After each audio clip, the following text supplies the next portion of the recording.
Welcome, everyone, to this week's presentation from the Online Peace Science Colloquium. I'm Emily Hencken Ritter. I'm an associate professor of political science at Vanderbilt University, and I am our host today. I'm the director of the Online Peace Science Colloquium for the Peace Science Society International. Today we have a presentation from Hans-Inge Lango, and he is a graduate student at the University of Texas at Austin. He will give us a presentation today, and we're joined by excellent discussants. We have Andrew Enterline, who's an associate professor of political science at the University of North Texas. We have Brandon Kinne, who is an associate professor of political science at the University of California, Davis. We have Elizabeth Menninga, who is an assistant professor at the University of Iowa. Welcome. We have Jesse Johnson, who is an associate professor of political science at the University of Kentucky. And finally, Paul Poast, who is on the verge of being an associate professor in the Department of Political Science at the University of Chicago. So welcome to everyone. I'm looking forward to this conversation. And with that, I'll turn it over to Hans. I'll remind everybody that a copy of Hans's paper is on the Online Peace Science Colloquium website. So you can just Google it and head over there if you want to read it yourself. But I assume he's going to give us an outstanding summary right now. And with that, I'll turn it over to Hans. All right, thank you so much. Thank you everyone for participating in this. And thank you to Emily for organizing this. I'm going to talk today about a project that's looking at the intersection of domestic conflict and international competition. Specifically, the paper asks the question, how does a country's neighborhood affect its risk of civil war? So how does a neighboring state and a country's relationship with those neighbors affect domestic processes, and particularly bargaining between governments and opposition groups? And I ask this question because most civil wars are international in one way or another. Most civil wars, about 75%, have intervention on the side of the government, the rebels, or both. And we know that, we have theoretical models that show that these expectations about intervention can affect the risk of civil war. Sort of briefly, we know that expectations about rebel support can increase the risk of civil war, where expectations about government support can decrease the risk of civil war because it deters rebellion, because it increases the cost of rebellion. What we don't know is when and where we're likely to see this. So which countries, under which circumstances, are likely to be at this increased risk of civil war because of expectations of intervention. So in the paper, I lay out what I call an international theory of civil war. And I argue specifically that there are two factors that explain when and where the threat of intervention causes civil war. The first factor is that countries with fundamental political disagreements are more likely to support rebels against each other. And I call this political distance. So if country A and country B are really far apart, they're one's an autocracy, one's a democracy, they have fundamental disagreements on political arrangements, and so they're more likely to support rebels against each other. The next factor is that because most countries don't exist in a dyadic relationship alone, we have to think about sort of the overall level of competition in the neighborhood surrounding a state. And because there are circumstances where you have states that are both potentially, you have states that might support the government in the civil war, and then there are other states that might support rebels. And I call this sort of neighborhood heterogeneity, so the distribution of political preferences in the neighborhood. What's crucially important is that I argue that these two factors interact. Political distance and neighborhood heterogeneity interact to produce two distinct processes. And I'm going to walk through both of those in turn here. The first is something I call the domination process. And this occurs when a neighborhood is homogeneous. And one example of this would be like the Middle East, where you have mostly autocratic governments, but then you have one at least particular outlier, which is Israel. And I argue that when the neighborhood is homogeneous, those outliers are at greater risk of intervention on the side of the rebels, and thus increased risk of civil war.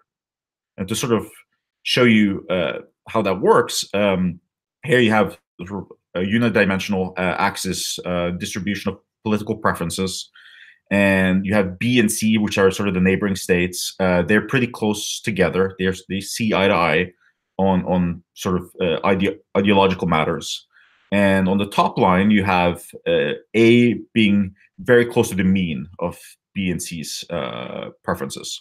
And I call these countries towards the mean like politically moderate. And here they're at low risk because if a civil war breaks out, B and C are not going to support the rebels. And so they might support the government, and that then lowers the risk of civil war. But if you look at the bottom line here, if we take A and turn it into a political outlier instead, now it's far away from B and C.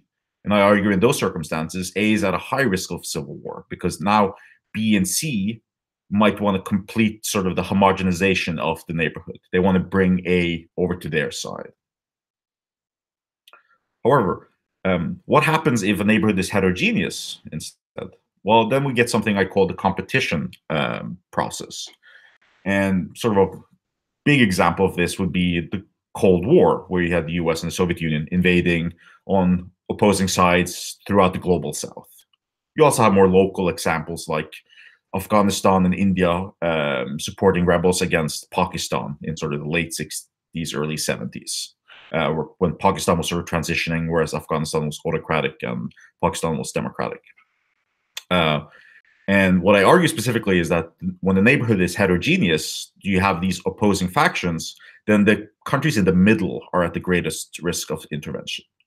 And if we sort of look at this unidimensional axis again, if we have B and C really far apart, like they're opposing ideological factions, then country A, when it's politically moderate, it's at a high risk because both B and C are inclined to intervene on the side of the rebels. However, that doesn't mean that heterogeneity alone increases the risk of civil war, because if we move A, and you look at the bottom line here, you make A a political outlier, meaning that it's far away from the mean, it's now really far away from B, but it's also fairly close to C. So if a civil war were to break out, then C would likely come to the support of the government. And so the competition dynamic would then predict that politically moderate countries, those in the middle, are at the greatest risk of intervention. Now, just to sum up the predictions, then you get this neat 2x2 where outliers in homogeneous neighborhoods and politically moderate countries in heterogeneous neighborhoods are at the highest risk of civil war. And I'm happy to talk about the other cases and like how we might expect different levels of low and high risk. I'm happy to talk about that during Q&A. So with those predictions then, well, the next step in the paper is I have to figure out a way to how to operationalize the theoretical variables, political distance and neighborhood heterogeneity. And to do so, I start with some inputs. I have some measures of a country's political character. And I use two different inputs to generate two sets of explanatory variables. So I have two alternative empirical models. The first input I use is the polity score, which basically measures regime type, how autocratic or democratic a state is. But because polity tends to lean on the institution side, I also construct a separate set of explanatory variables that capture more of the ideological content of a country. And I use here the liberal component index from VDEM that sort of measures to what extent individual rights and rule of law are upheld in a country.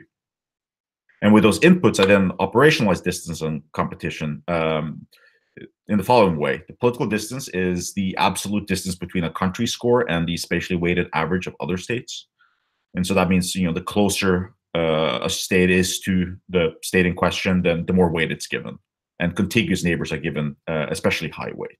I think is theoretically justifiable because it's easier for contiguous neighbors to give support in the event of a civil war. Neighborhood heterogeneity is a little bit more straightforward here. I just calculate the standard deviation of these score of all states within a 2,500 kilometer band. Now that band is a bit of an arbitrary number, but the results are robust to at least 2,000 kilometers. But I don't want to make the band too small because then you get a lot of missing data with countries that don't have enough neighbors. So with those, let me just show you here what these explanatory variables look like in terms of distribution. And so here we have on the top line here, you have the polity measures, and then on the bottom, you have the liberal component measures for distance and heterogeneity. The left picture shows observations without Civil War onset. And then on the right, you have the Civil War onset observations. And you can sort of eyeball that these distributions look a little bit different. The values of the positive observations are a little higher. There's some bunching, particularly in the third quartile. But we can't tell too much just from looking at it. So to test my hypotheses, I estimate a logit model of Civil War onset. I use Sambanis' data on onset, and I rely heavily on the Hencken and Sambanis meta study from 2006 to sort of have some continuity in the research design. And in addition to my explanatory variables and the interaction term, I have a set of controls, and then I have some other dynamics that I account for because we're particularly worried about like spatial clustering of both regime type but also conflict. And then there are also general time trends, but also time-dependent processes like democratic consolidation, time at peace, etc., that I account for.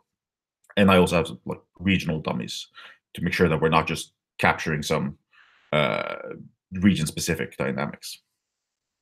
So, what are the results then? Well, here's the sort of the regression table, and the first thing I'll note is none of the explanatory variables are statistically significant without an interaction. But once I include the interaction, I get a lot of stars.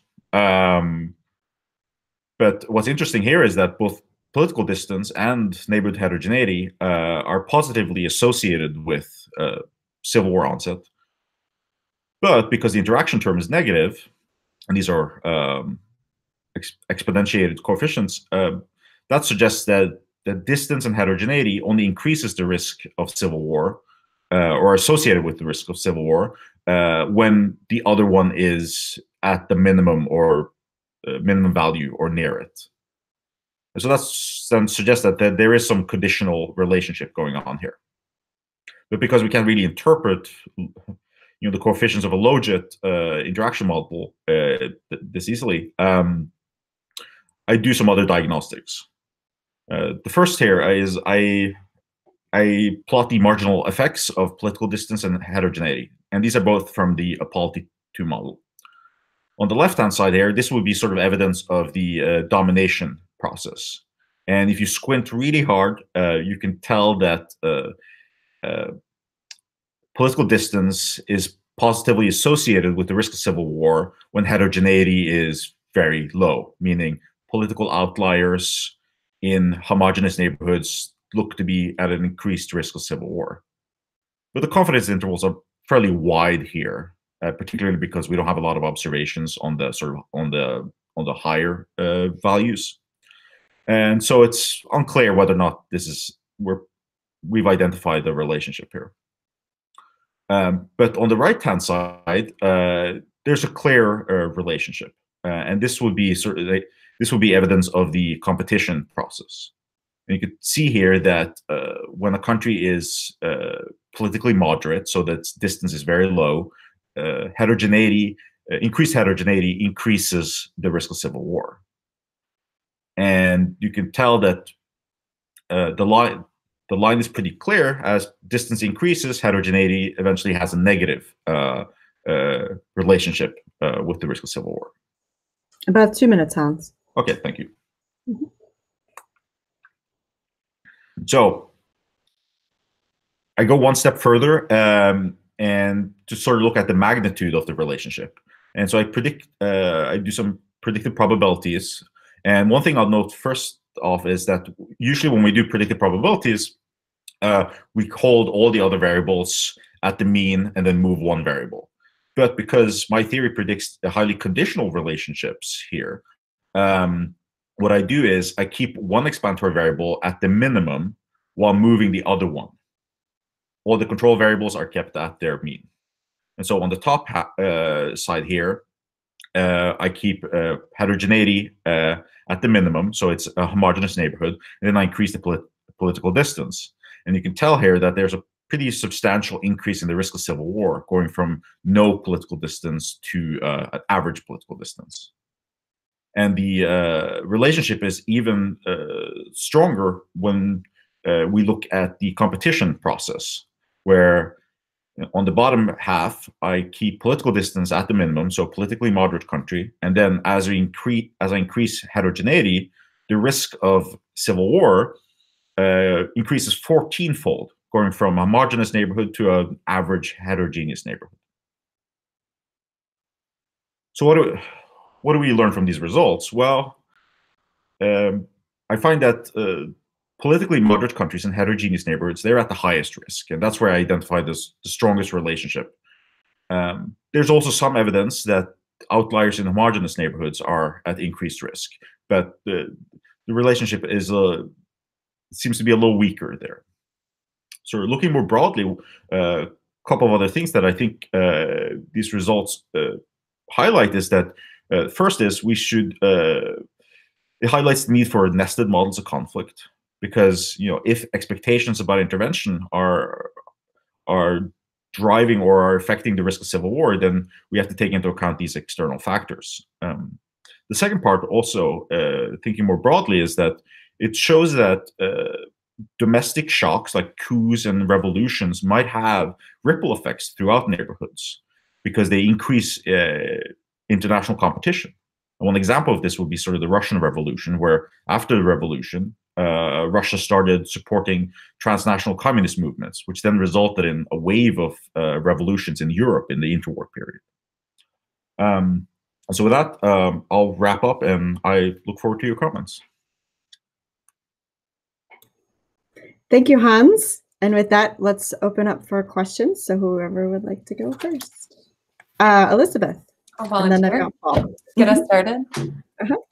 So Hans, I really like the approach that you're taking, the statement of, these countries in civil wars are not acting in a vacuum, and that the countries around them matter.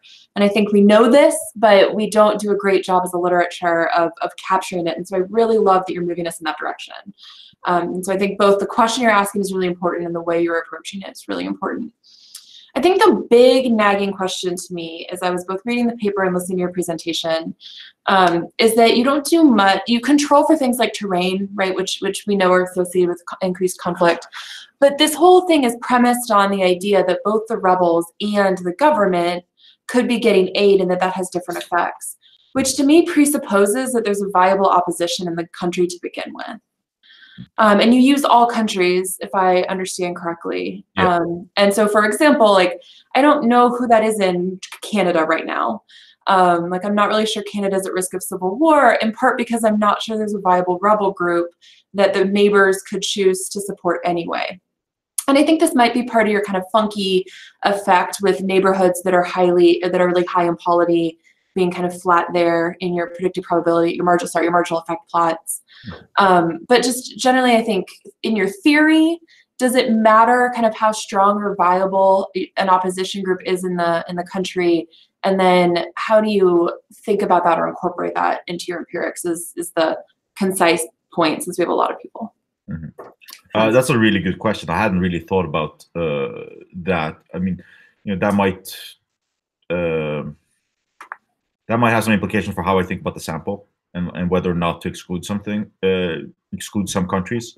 I think the regional dummies sort of help a little bit here, in that you sort of separate out, or you get some separate baselines for Western Europe and North America and things like that. But that's a very good question. I have to think about how to sort of incorporate that into the theory and also the research design.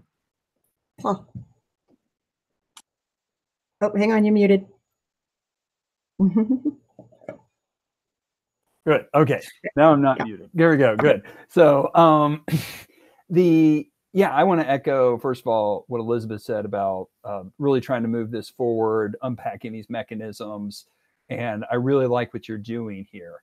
I have just kind of 3 quick comments, one conceptual, one theoretical, and one empirical.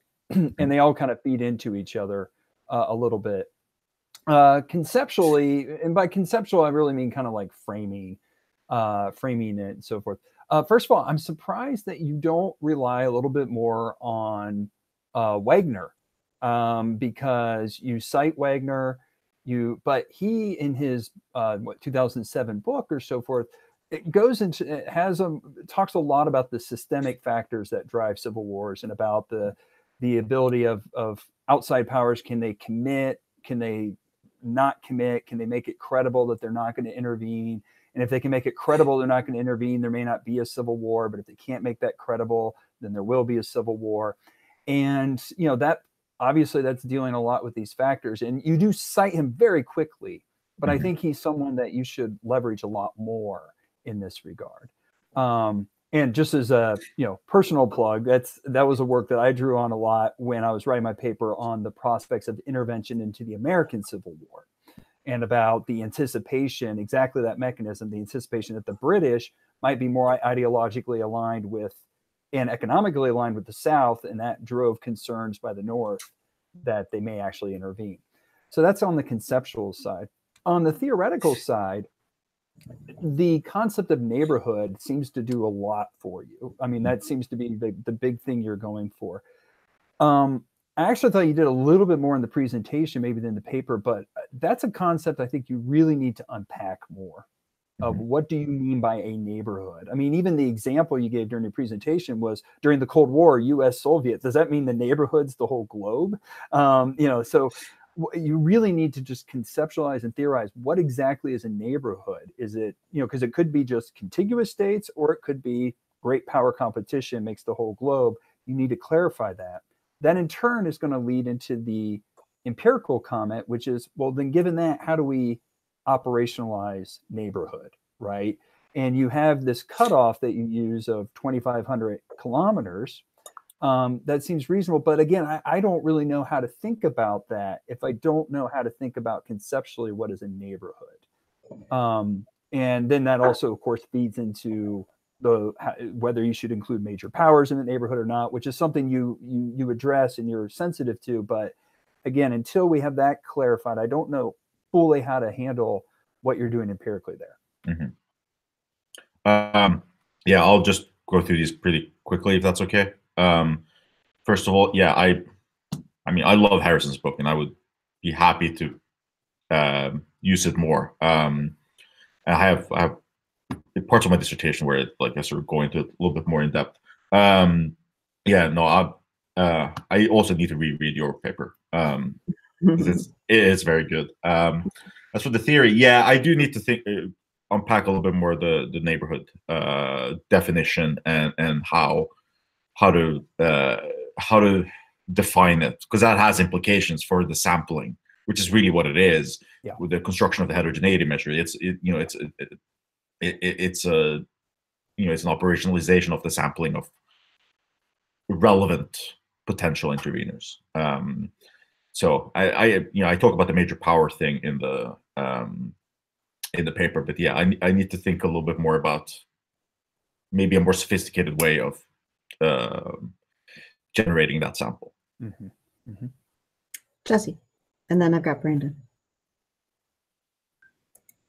Okay, I believe I'm unmuted. All right, excellent.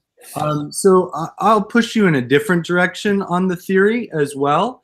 I think that's the part of the paper that needs the most work, but also is the most interesting.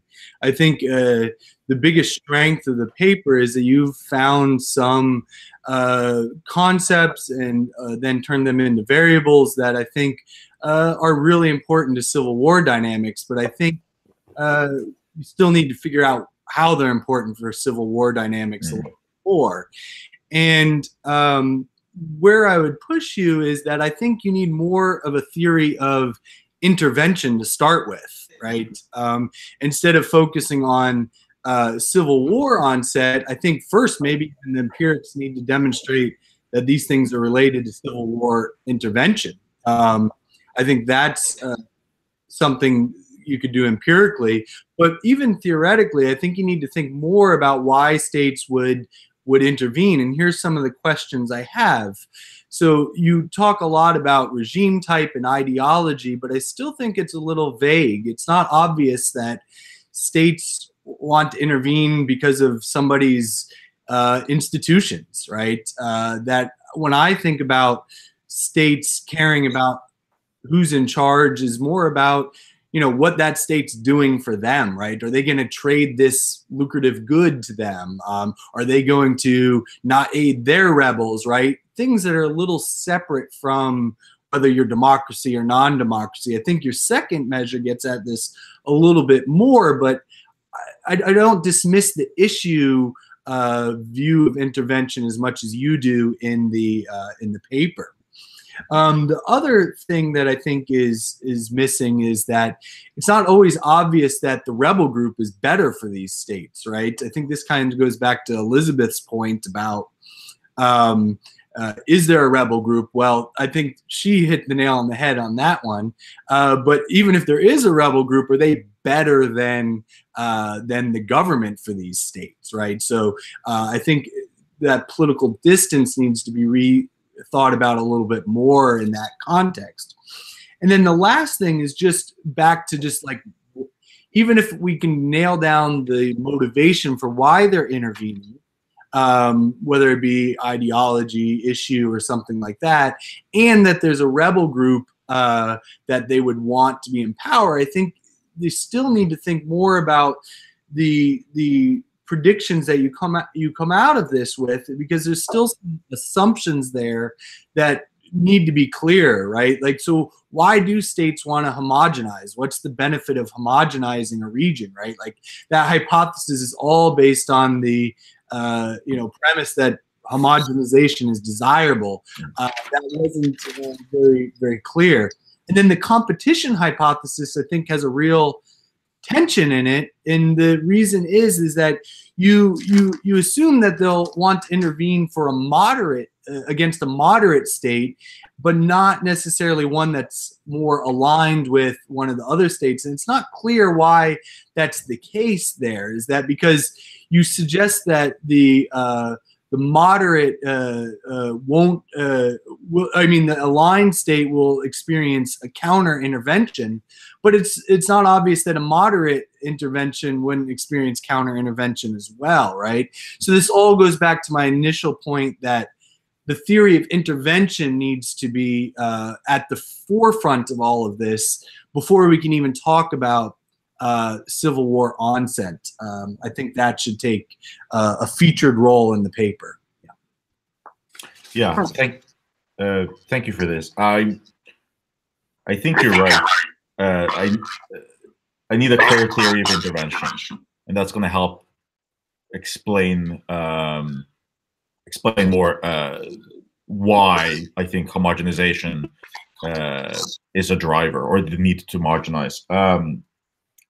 And I think some of that I sort of touch on when I mentioned Owen's work and stuff like that, but it needs to be more clear in the theory section, definitely. What else? So yeah, the competition hypothesis is there is some tension there, or I need to elaborate a little bit more, because it's sort of there's a cross comparison here that needs to be laid out a little bit clear here. And what I argue in the paper is that countries might still want to intervene in aligned countries. So like when A is like close to C, but they would rather, it's cheaper in a sense to intervene in a moderate country. But also, I think that maybe the bigger point, and I should emphasize this more, is that if you're a rebel group, or if you're an opposition group in that like aligned country, you're probably less inclined to rebel, because it's more likely that the government's going to get some support when it's aligned with a country like C. And so I think that's how you can sort of separate those two cases. So I'll leave it at that for now. Brandon.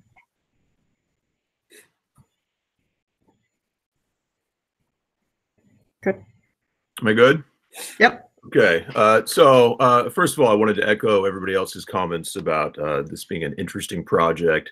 I like anything that starts to merge the more domestic political perspectives on Civil War with international influences. My main concern was very much along the lines of the previous comments in terms of unclear mechanisms. So, and I think your examples bring out some of the issues with mechanisms.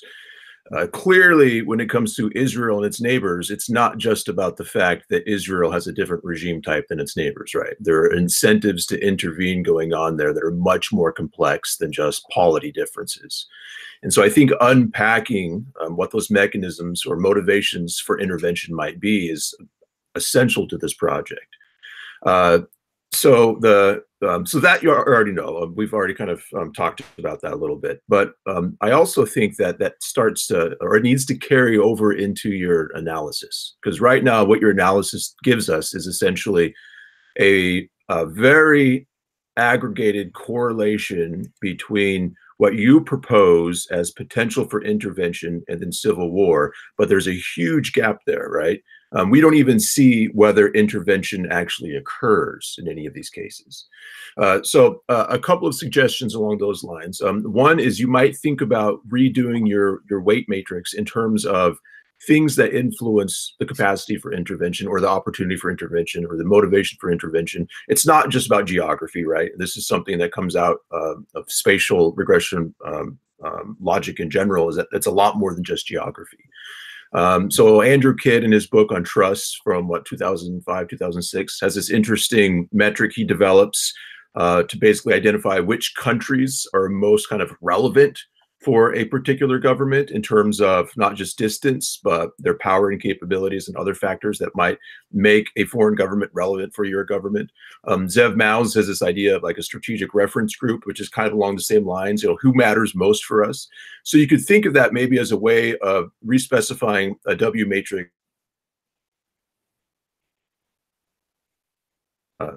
dyadic representation of who's important for a particular focal country.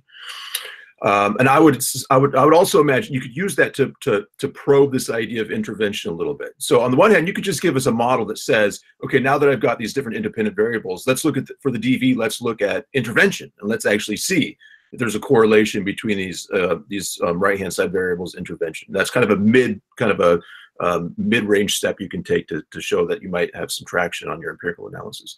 But I would also expect that as you tweak that weighting matrix and start to include more of those things that affect incentives to intervene, you should see increased magnitude of effects, increased precision in your estimates, and that can be a way to kind of show that it's going to be really hard to test the underlying mechanisms, but you can kind of push along the edges there by tweaking your analysis in ways that would test the kind of the implications of your argument. So let me go through this really quickly. Thank you for the comments. I think, yeah, Israel, that's that's an example that shows some of the tension here. And the tricky thing is, like, how do we measure disagreement that's global? That's why I rely on sort of the regime type measurements, because we can't. If I can't use a measure that just captures Shia Sunni conflict, for instance, or religious conflict, because it's not going to carry across the whole sample. And so that's a challenge there. That's trying to find a general measure that might be too general. As for the weighting, I had not thought of that, but that's an interesting idea of sort of incorporating both sort of capacity or relevance with geography. I'll have to think about like how to construct that matrix. And I'm going to take another look at Kinne and Mause's. I have Kid's book on this right here. And then yeah, you mentioned like, you know, do we actually see intervention happen? And that is, I think, probably the next step in the empirical work here, is just to see whether or not we actually get intervention as the theory implies. So I'll take a look at that pretty soon, I think. Andrew. Can you hear me? Yeah. Yeah. Okay. Well, I thought the paper was very interesting, very thought-provoking. So I'm happy to read it, and I enjoyed it. I think I echo some of the other comments about the mechanisms, but I'm going to start off with just a suggestion that might help you frame what you have here, and that's called the 19th century. The 19th century had homogeneity, and it had buy-in, because the states in that system, even the British, were worried about continental war. And so they embraced homogeneity, even if it cut against their sort of DNA, for a while. And then the fabric started to come apart. And so I think maybe some examples there might help you frame, better than the French Revolution, better than the Cold War, this buy-in. And I think this sort of dance between rebels who wanted support, think of the Polish a couple times, Nepalese, Turin, Greece, they're all trying to draw in third parties for help, but third parties are worried because that can set off a big war. But as the cost of that war fades and the conservative monarchies start to lose their grip, think of Austria-Hungary, there's a lot of more dynamism there that you could use as examples that would really sort of liven up the front part. It's a long time ago, of course, but it's a good time, I think, because it's the beginning. There's no heterogeneity. There's homogeneity. And then there's the British, right? Republican France. But I think it's some good examples there for you to mine before you get to Israel, which it has a lot of wrapped into it, right? So I'd say Wagner would support that. He's a long-term kind of guy. And so I think some of those examples might help motivate the front of the paper, give you some mechanisms, some sequencing in a simplistic world, right? Not what we have now. So I think you might want to turn there and sort of get some of that intervention. Elizabeth's point is very good. There were a lot of rebel groups that were testing. They were trying to get attention, and they made mistakes. So the Polish would be the ones where the Russians just creamed them, and the British weren't going to raise an army for that. Right? So suddenly they're like, well, we don't care about liberalism right now. It's too costly. So I think you want to go there. And that would really give the paper, at least for me, I'm old. I'm a 19th century kind of guy. I think that would give you some traction, you know. So that would be my suggestion. Yeah, no, that's a really great suggestion. I hadn't thought of that at all. But begin at the beginning, because the nice thing about heterogeneity is there wasn't always that, at least politically. There was homogeneity. Yeah. So some of those might help. You know? Paul, was that a two-finger? Yeah, this is, I mean, a two-finger on really both Brendan and Andrew. First of all, with Brandon's comment about the weight matrix, I just wanted to add on that I think that could become an alternative for neighborhood, right? Because now all of a sudden it's not a geographic space. It's truly who has interest, which could be people, could be states nearby, could be states far away. Again, thinking about British with the Confederacy, they thought the British had a big incentive because of how strong the trade ties were. Didn't matter how many miles apart they were. So that would be kind of another way of making more precise what do we mean by neighborhood, and kind of maybe even moving away from the idea of neighborhood itself. And then, yeah, just this idea, obviously, I'm also 19th century is great. But actually, you know, Andrew's comments highlight something else, which is, you know, we mentioned intervention. Does intervention actually happen? And I think it's important because this is part of my story, is that sometimes you don't see intervention precisely because there was the prospect of intervention, right? That they anticipate there being intervention. And you know, as just mentioned, it's like, because we're anticipating intervention, we go ahead and preemptively attack this group, wipe out this group, and then the potential intervener says, oh, okay, well, yeah, we're glad we didn't step in that case. So I think it's absolutely important, going back to Jesse's comment, that you need to unpack, well, why do states want to intervene? I think that's going to feed into that weight matrix, the spatial matrix you create. But then it's not necessarily essential that you actually see intervention. You might see intervention, but that it could actually be anticipation of that leads to actions that actually it doesn't occur. Yeah, no, that's a good point. I mean, there's,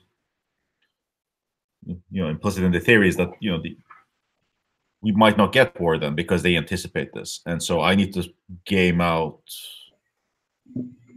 I think the theory needs to be expanded then to sort of game out exactly, not just whether a civil war breaks out, but then whether or not intervention is going to happen or not. Jesse and two fingers. Yeah, just a real quick comment on is I think you need to think about Paul's point very carefully, whether or not intervention is off the equilibrium path or not, because you're suggesting that when the rebels are going to get the intervention, that's when war is going to be likely. So thus, we should see intervention in that case, but not with the government side intervention. So this could be another testable implication of your theory, right? Is that you could see intervention in some cases, but not others, and then interact this with your story about the regional homogeneity and competition. Yeah. Yeah. I think the tricky part here is that, one way that expectations about rebel support might cause civil war is because third parties don't have an ability to credibly commit not to intervene. And so rebels might think, oh, we're going to get help, but then the third party can't commit itself to not. And so just that uncertainty, and I have that's in a different paper, I have a theoretical model that shows how just uncertainty about third-party rebel support causes breakdown of domestic bargaining. Elizabeth. So I want to start with a two-finger on something that Brandon had said, which is about rethinking your dependent variable and having intervention maybe be part of what you're looking at. And I think that, one, this is a really good idea, in part because a lot of your expectations are actually about the intervention. And so I think you could also tease out a little bit better things like, when are we seeing intervention on behalf of the rebels, and when are we seeing intervention on behalf of the government? And your pictures, you make claims about that. You make claims that in certain circumstances, it's because you would expect intervention on behalf of the government that we don't then see civil war, right?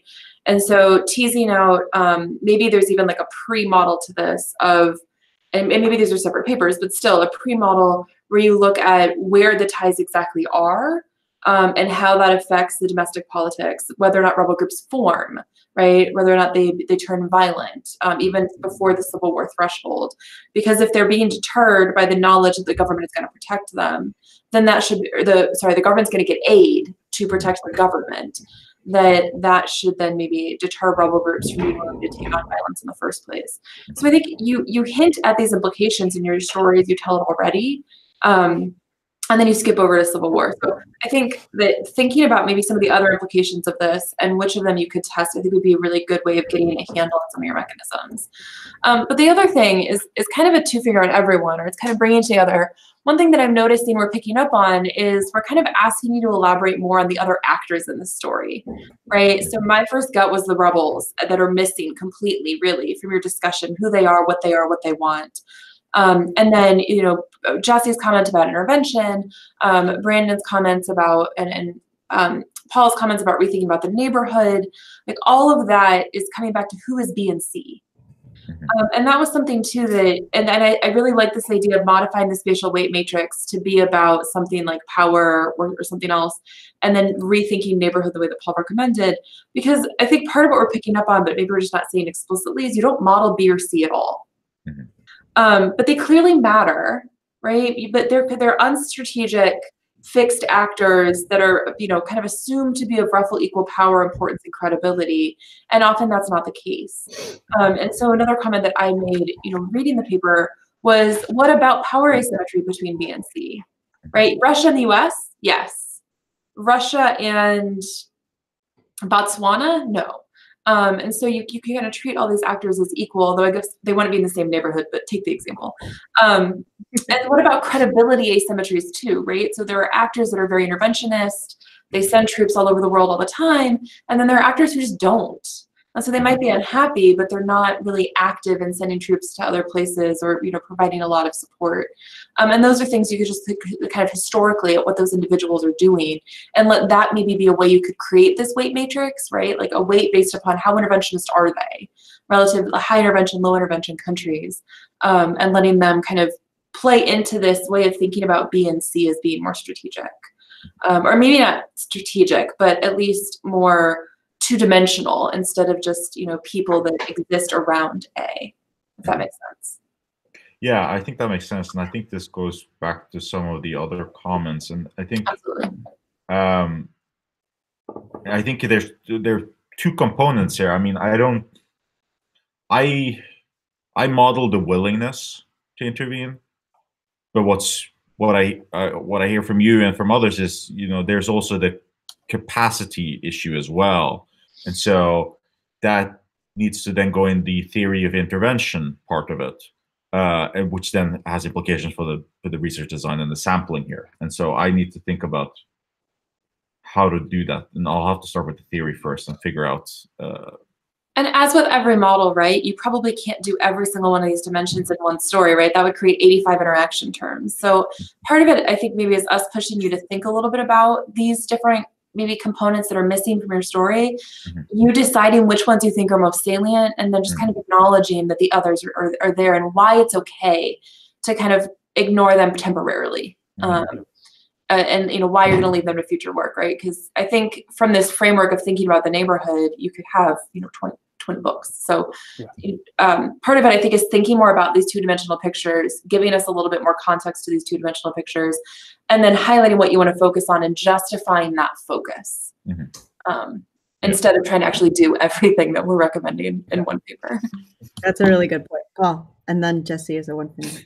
Yeah, and just to build directly on Elizabeth's point there is, you know, yeah, you can't do everything. We're throwing a lot at you, but I think there is a coherent theme to it about, as Elizabeth said, kind of unpacking who are the other actors, what are they doing, what are their motivations.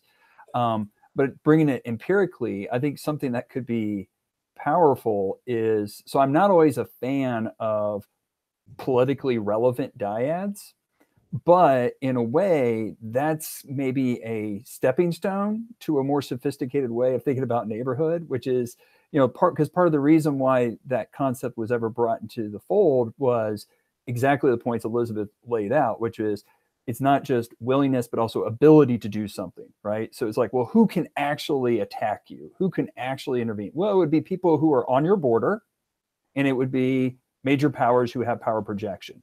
So those would be the two that would have the capacity to do it. You would imagine they would also be the ones who would probably have, if they had an interest in doing it, regardless of what that interest is, whether it's economic, and that's something that we were talking about, the spatial matrix, that would be maybe another kind of intermediate cut.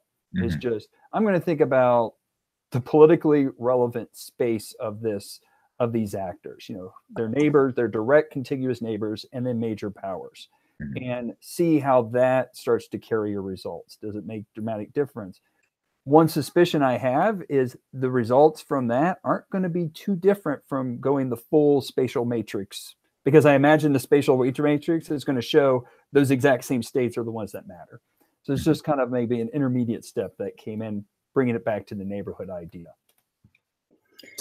You'll probably notice, Hans, that I put 3 people who are spatial matrix people on this panel, and that was on purpose. Jesse.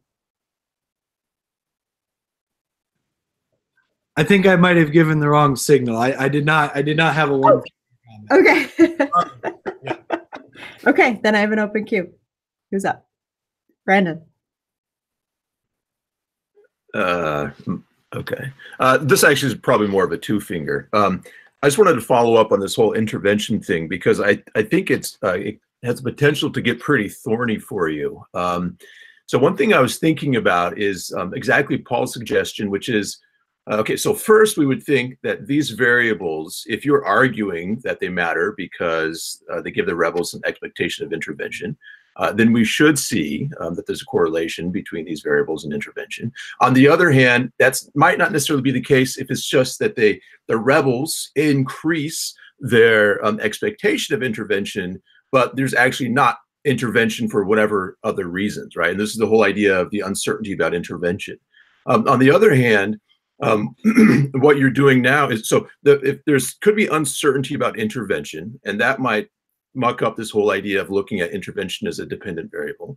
So those third parties are saying, yeah, we don't know if we're going to intervene or not. But your model, as it currently exists, assumes on part of the rebels that there is certainty on their part about intervention. And so there's a discrepancy right now that you're kind of eliding in the current framework. And I have no idea how you could potentially resolve that. And so this is kind of an unhelpful suggestion, other than to say this seems like it could be a real thorny area that you got to be cautious about. And I kind of hesitate to encourage you to do this because it's this type of work is, from my impression, very laborious. But there's all of these structural models that where you basically you work out structural equations based upon a game theoretic setup. And I wonder if you've thought about trying to model this game theoretically to try to get some sense of what the rebels, how their expectation of intervention affects the probability of civil war, rather than just assuming that, oh, if you've got high levels of these various neighborhood effects, then you're going to see a higher probability of civil war. Because then you get if you model this as a game, then you've got the third party there as somebody who could or could not intervene, and then the rebels' expectation varies in a way that influences the probability of civil war in a little bit more of a kind of a theoretically informed way than just kind of a what is presently a fairly naive assumption about the influence of intervention. Mm-hmm. Yeah, these are good points. I think in terms of like how I thought about modeling this formally, I have. The problem is it's gonna get pretty ugly because there's 4 actors, or 4 players.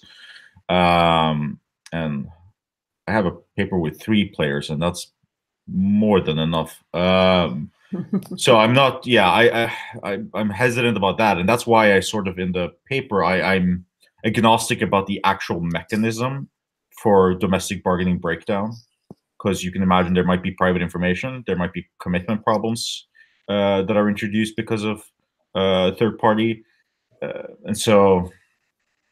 That's a trickier part, is trying to sort of pin down the exact mechanism here for the bargaining breakdown. I've got Desi and Paul with 2 fingers, and then I've got Andy. So there might be an existing paper that can help you. Andy Kidd, I recently saw him present a paper called Taxing Atrocities and Subsidizing Rebels.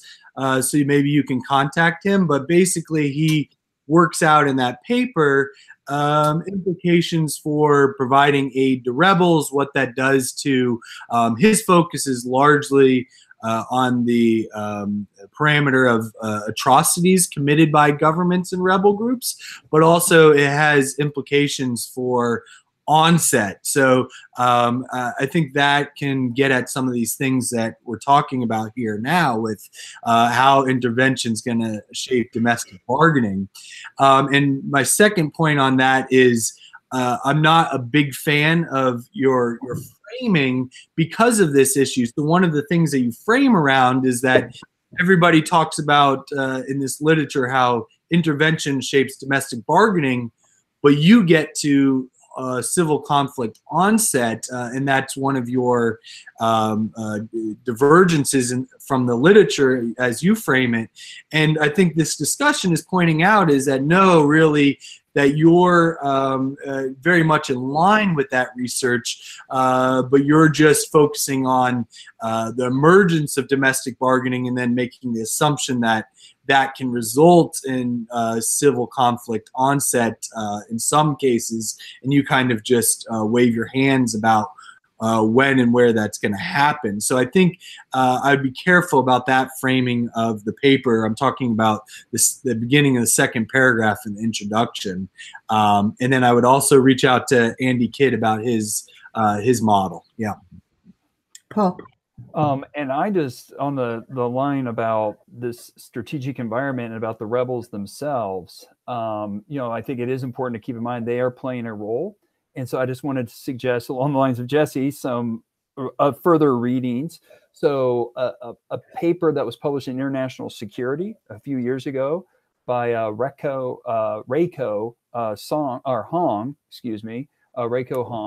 Hong, and it's rebel intervention. That's what the paper is about. It's rebel diplomacy and civil war. That paper, very nice paper. And then a paper that built on it was a graduate student recently here, Morgan Kaplan. And he just had a paper in ethnopolitics in 2019 that's also related to this. And I know that the two of them have collaborated and worked on things, but it's really about this idea of rebel diplomacy. It's about the rebels actually going out and trying to alleviate this uncertainty by directly engaging the parties that they want to come in. Now, in the case of Reiko's work, what she finds is that, this is successful and this can work and so forth. Morgan actually looks at a case of where it was unsuccessful. They put in a lot of effort. They tried to get this done. It didn't work. In this case, he was looking at potential assistance by the Kurds. And again, that relates to, other historical examples of failed diplomacy. But I think that that's an angle that, think about the strategic side of it, you haven't brought in yet, and these works can help you with that. Those are really good suggestions. Andy. So I have some other suggestions that would fit into the strategic idea and this sort of lobbying by rebels. One of the most famous ones was the Hungarian Revolution in 1848, when Kossuth came and actually spoke to Congress. And I think there's some good examples here where Cuba would be another one. Big lobbying, New York. And they've overcome the collective action problem. They're rebelling. Mm-hmm. And they're trying to convince these third parties to do something. Even the United States didn't have a lot of projection of power to Europe. What could give a seal of approval, where I could identify these as legitimate political units, would be useful examples, I think, here. And as Elizabeth and others had pointed out here, that would sort of pull out some of these mechanisms, strategic behavior, and might also affect where you're going to test this, because it's not just everybody.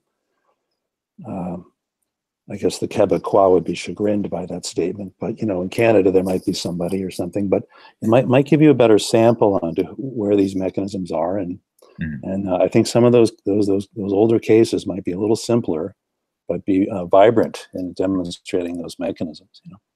So. Yeah, absolutely. Oh, Brandon. Oh, you're muted. Hang on. Am I good? Okay. Yep, you're good. So this is shifting gears quite a bit, but I also wanted to talk a little bit about the empirical analysis. So I always get nervous when I see models where there's no statistically significant relationships with your key variables, and then you interact them and all of a sudden lots of stars everywhere.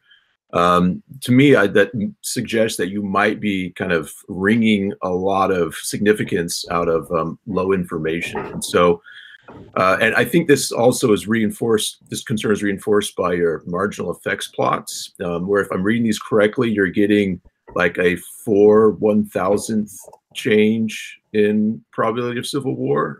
Maybe I'm misreading that, so correct me if I am. So I wonder what your thoughts are on kind of the substantive significance of these effects. In order to get in your tables, in order to get something that looks really kind of substantial, you use hypothetical values for your key variables that are unlikely to be observed in the real world, right? Where one variable is at 0 essentially, and the other one is at the max. I might be wrong, but I doubt there are cases in your data set where those values actually exist.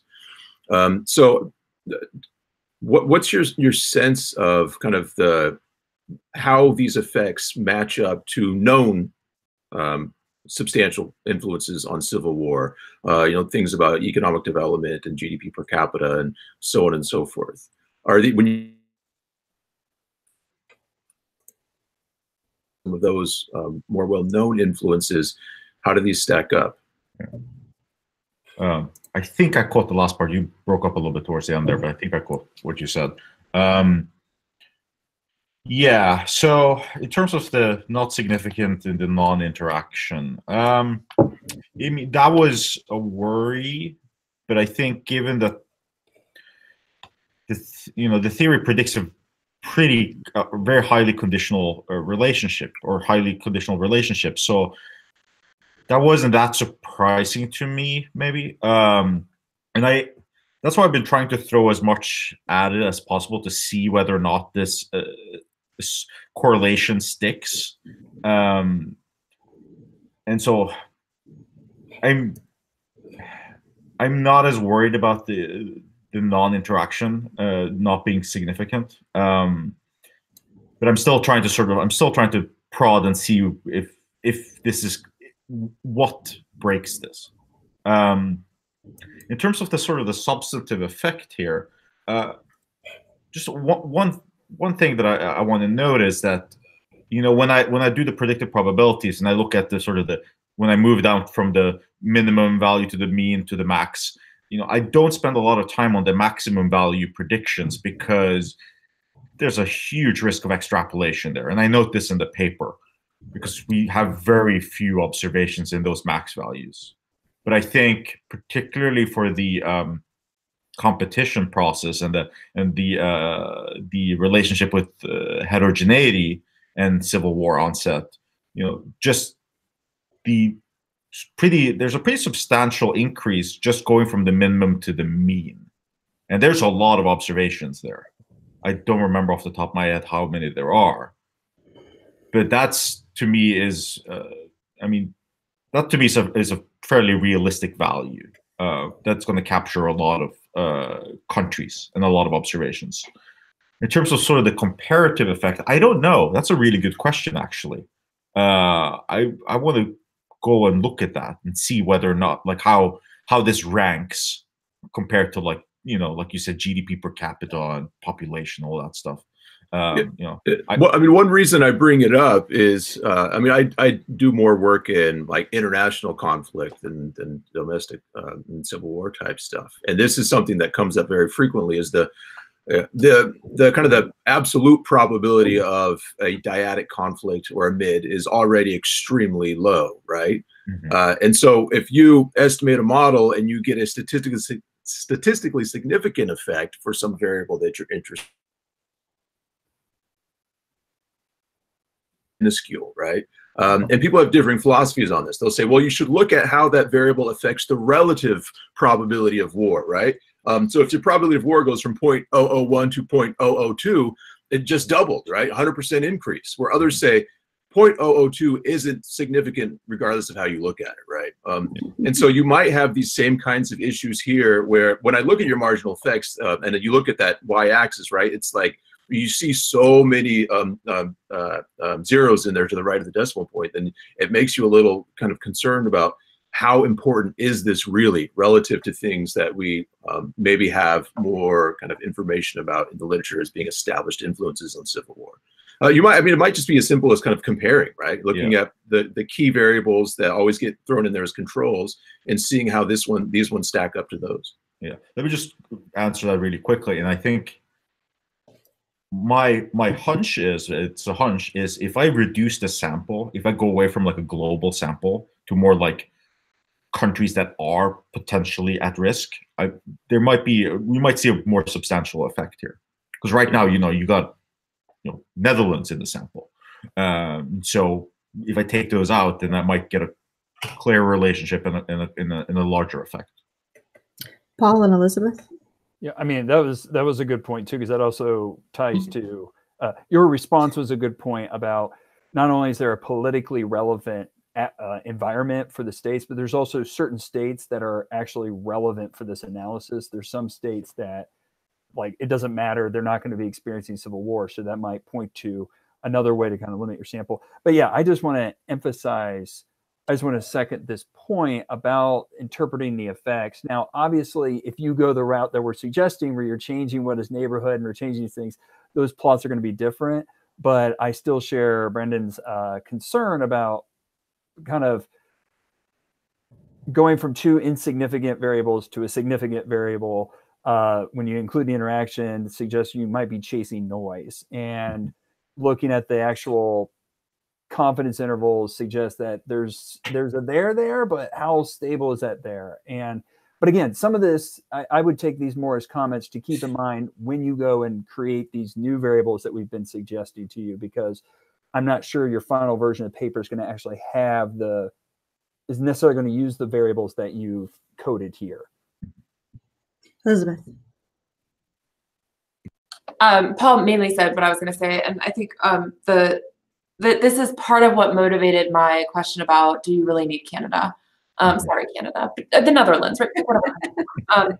And I think that you probably need a hybrid of these solutions in your final discussion. So like, even if you get rid of countries that just aren't at risk for civil war, right, which is what's bringing these numbers down and making them so tiny, because Canada's just not going to fight a war tomorrow. It's just not. At least I'm pretty confident it's not.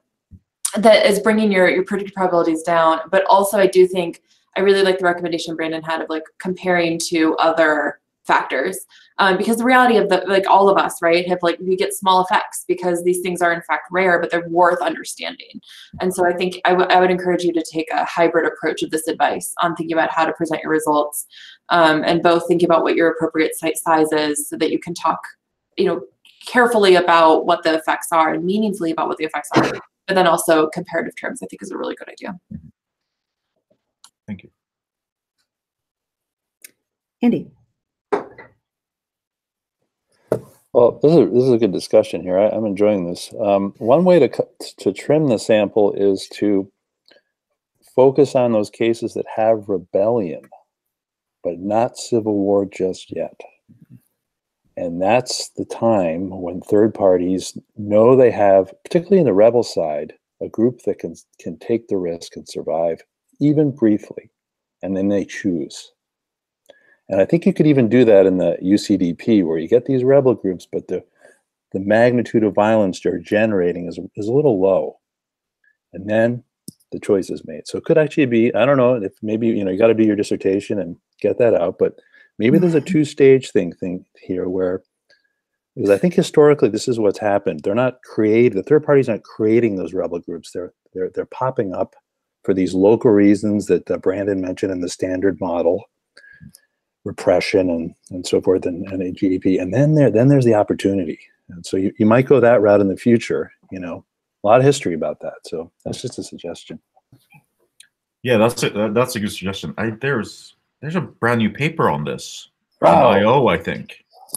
But but it looks at how the start of civil war is a two-stage process. Oh, I wonder if Gleditsch is one of the authors of it.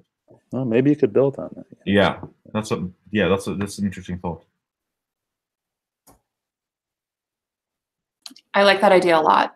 Just wanted to say that. I think that's a good way of bringing in, finding it in reasonable boundaries. I think that's a really good suggestion. We should wrap up fairly soon. Are there any final comments y'all want to make sure that you get in? Oh, sorry, that's my cat.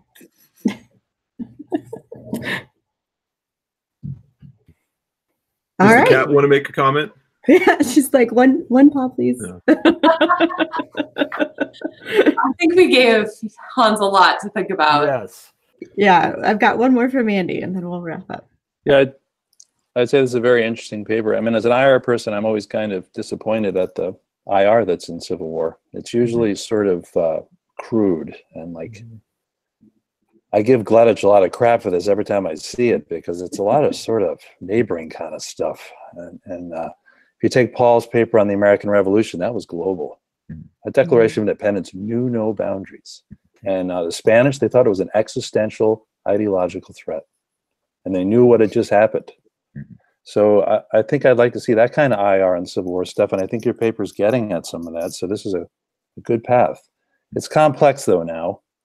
These bastards have made some tough models, and you got to crack in there, you know. But I think if you get at some of the mechanisms in the intervention mechanisms, you can have a real neat line of research. So I wish you luck. Yeah. And I'm enjoying it. So thank you. Yeah, no, thank you. Thank you for all the comments and suggestions. I have a lot of work to do now. This is very helpful. Thank you so much. I think you have a lot of promising projects that are going to come out of this, though. So it'll be fruitful work. And remember, at the end of the day, it's your paper. It's not our paper. So it's your dissertation. Yeah. So you have to take this feedback and then decide what you want to do with it, how you want to work with it. You don't have to do every single thing we suggested and become paralysis, you know, become paralyzed with, oh, I got to do this. But definitely, yeah, at the end of the day, it's your work. And but I do think we've given you a lot of good, helpful direction. Absolutely.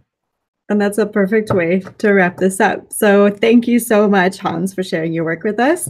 If anyone is interested in the paper, it's posted on the online Peace Science Colloquium website, and I'm sure Hans would appreciate your emails with your own thoughts and comments on either our conversation or the paper itself.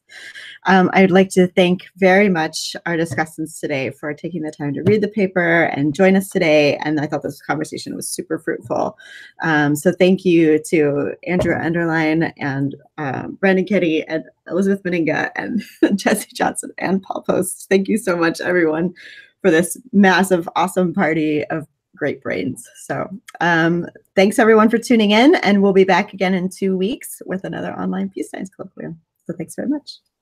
Thank you.